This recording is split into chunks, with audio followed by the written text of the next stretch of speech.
You ever have one of those mornings where you walk into the shop, take a deep breath of cedar and ozone, and think, yeah, I could definitely stay in here until 2028 and never miss the sun?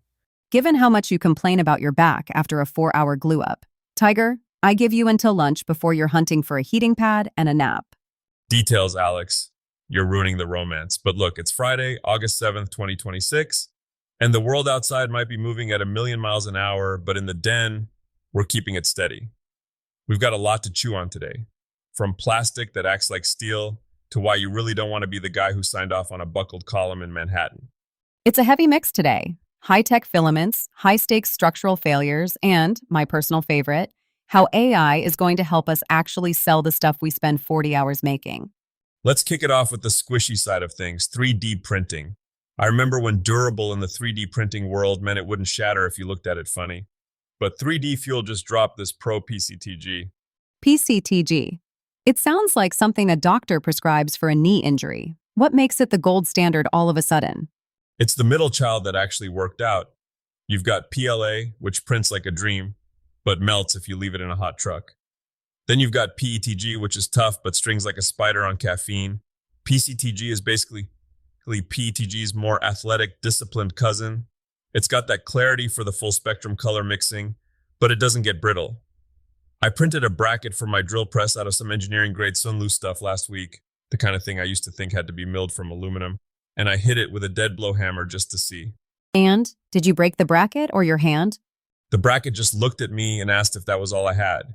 Between that and these new functional PLAs, we're reaching a point where the prototype is actually the finished part. It's a weird time to be a guy who owns a forge, Alex.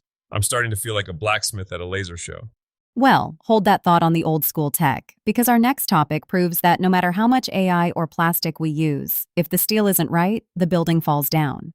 Yeah, let's talk about that NYC high rise. They've got columns buckling like a soda can under a work boot. It's a nightmare. Everyone's evacuated, the lawyers are circling like sharks in a bloody pool, and somewhere, a contractor is staring at a mountain of paperwork hoping he checked the right box.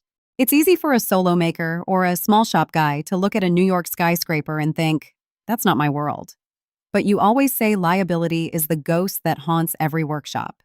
It really is. It doesn't matter if you're standing up a 60-story glass tower or just hanging a heavy walnut floating shelf in a nursery. If that shelf fails because you got lazy with the toggle bolts, that's your name on the line. So, for the folks listening who are out in the trades, HVAC, plumbing, electrical, what's the actual takeaway here? Besides, don't let the building fall? 3 things that'll save your skin. First, documentation is your only shield. I don't care if it feels like homework. Take a photo of the bracing before you close the wall. Keep the material search for the steel. If there's a failure 5 years from now, I think I did it right won't stand up in court.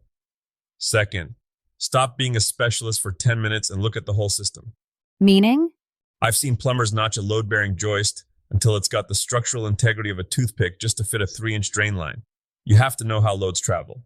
And third, and this is the hardest, use your stop work authority.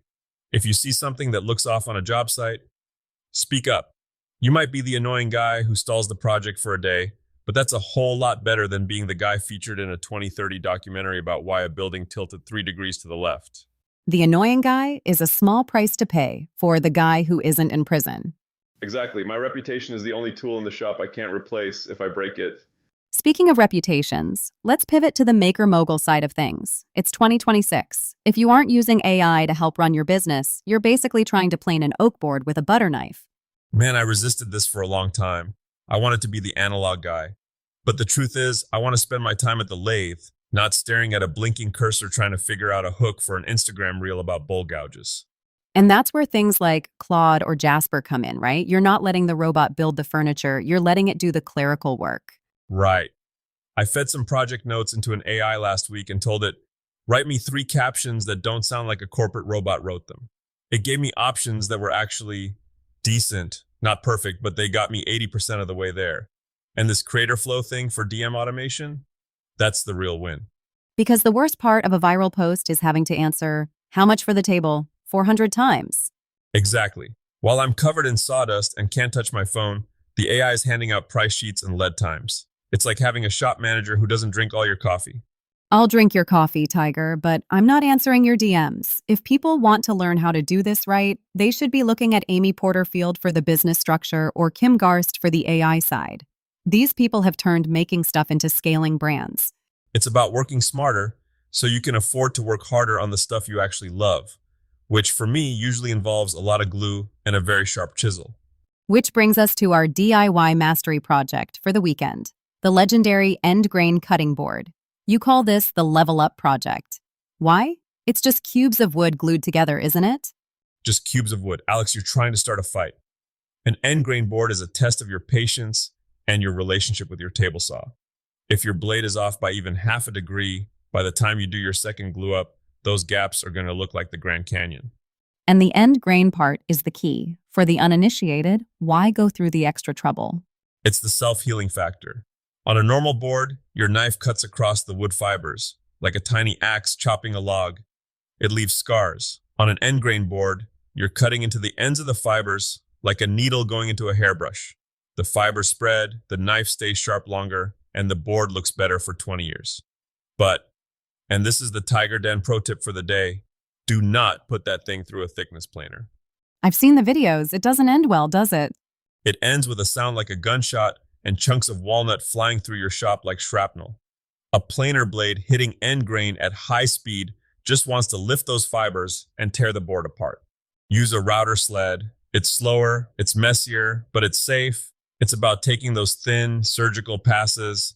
It's the difference between a clean shave and, well, whatever happens when you try to shave with a lawnmower. A lawnmower shave sounds like a metaphor for most of my early DIY attempts. We've all been there.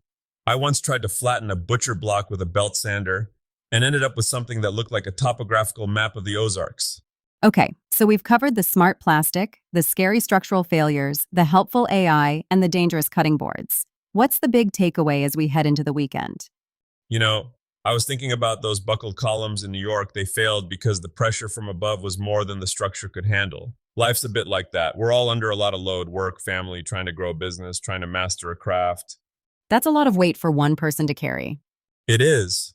But in the shop, we learn that the strength of a piece isn't just in the material, it's in how it's joined.